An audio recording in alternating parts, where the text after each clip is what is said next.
Κυρίες και κύριοι, στα του πολέμου στο Ισραήλ, μετά και την πρωινή απάντηση επίθεση στο Ιράν, εντείνονται οι φόβοι για γενικευμένη σύραξη στη Μέση Ανατολή ή ήταν κάτι το οποίο πέρασε? Θα τα δούμε αυτή τη φορά με τον διεθνολόγο πολιτικό αναλυτή Λοΐζο Μιχαήλ μαζί μας μέσω Skype. Κύριε Μιχαήλ, καλό σας μεσημέρι. Καλό μεσημέρι, κύριε Χαρλάμους. Λοιπόν, λέγαμε ότι το πρωί διαπιστώθηκε ότι υπήρξε αυτή η απάντηση από το Ισραήλ, η οποία, αν και είχε ανακοινωθεί από το Ισραήλ ότι θα γινόταν ενδεχομένως και μετά το Πάσχα, αντέδρασε ξημερώματα.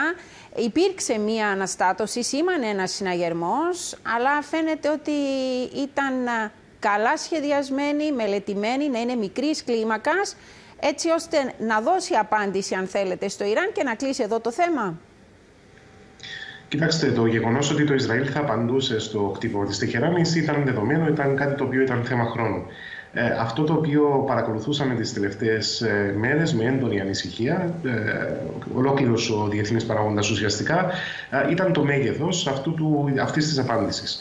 Ήταν ακριβώς για αυτόν τον λόγο που εξαπελήθηκε μια διπλωματική προσπάθεια προς την πλευρά του Ισραήλ, βεβαίως, για να μην υπάρξει μια απάντηση η οποία θα δημιουργούσε μια έκρηξη γενικότερη σύγκρουση στην περιοχή, με απρόβλεπτες βεβαίως συνέπειες.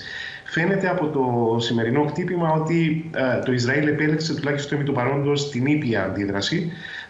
Βλέπετε ακόμα και από τις αντιδράσεις της ίδιας της Τεχεράνης ότι υποβάθμισαν σε πολύ μεγάλο βαθμό το χτύπημα αυτό, ούτως ώστε να μην υπάρξει ή να μην δοθεί, εν πάση περιπτώσει, η αφορμή για περαιτέρω αντίδραση που προφανώς θα δημιουργούσε και μια ευρύτερη σύγκρουση στην περιοχή, λαμβάνοντας πάντα υπόψη ότι μπορεί με το Ιράν να μην έχει συμμάχους κράτη στην ευρύτερη περιοχή της Ανατολικής Μεσογείου, αλλά υπάρχουν συγκεκριμένες οργανώσεις, εξτρεμιστικές οργανώσεις, οι οποίες δρούν σε εδάφη γειτονικά του Ισραήλ, που κατά πάσα πιθανότητα σε μια γενικότερη σύραξη θα εμπλέκονταν και αυτά.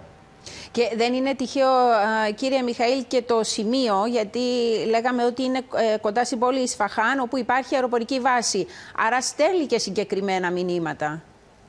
Όχι μόνο αεροπορική βάση, είναι πάρα πολύ κοντά και οι πυρηνικές εγκαταστάσεις του Ιράν.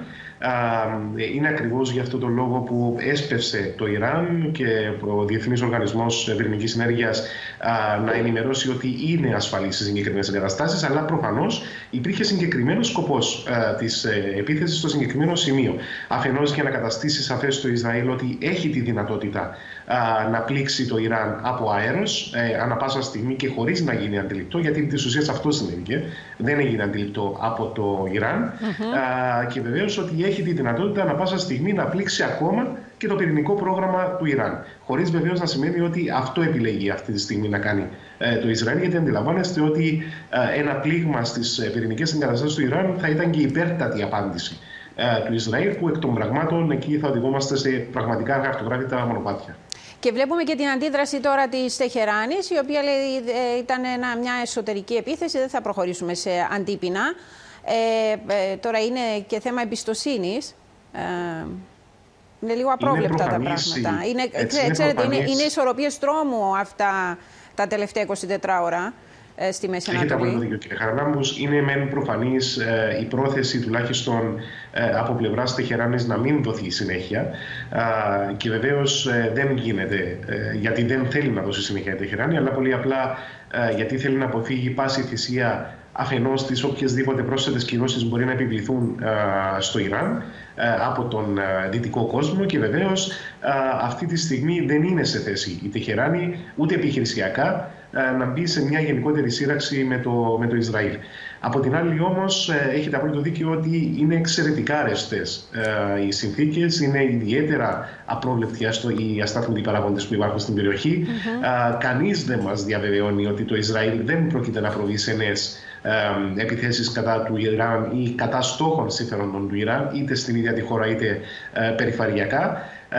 Άρα θα πρέπει να είμαστε συνεχώς σε εγρήγορση και να αναμένουμε κατά πάσα πιθανότητα νέες προκλήσεις από πλευράς Ισραήλ. Αυτό όμως το οποίο είναι η δική μου εκτίμηση είναι ότι το Ισραήλ έχει διαπραγματευτεί τη συγκεκριμένη μικρής ισχύως απάντηση στο Ιράν με τον ευρύτερο στόχο που έχει στην περιοχή, που δεν είναι άλλος από την εισβολή στη Ράφα, κάτι το οποίο εκτιμώ ότι είναι θέμα ημερών να συμβεί, με εξαιρετικά απρόβλεπτες παρενέργειες, γιατί αντιλαμβάνεστε ότι μιλούμε για ένα πολύ μικρό μέρος, το οποίο έχει στριμωχθεί ένας τεράστιος αριθμός Παλαιστινίων. Ναι, γίνεται λόγος για 1,5 εκατομμύριο εκεί.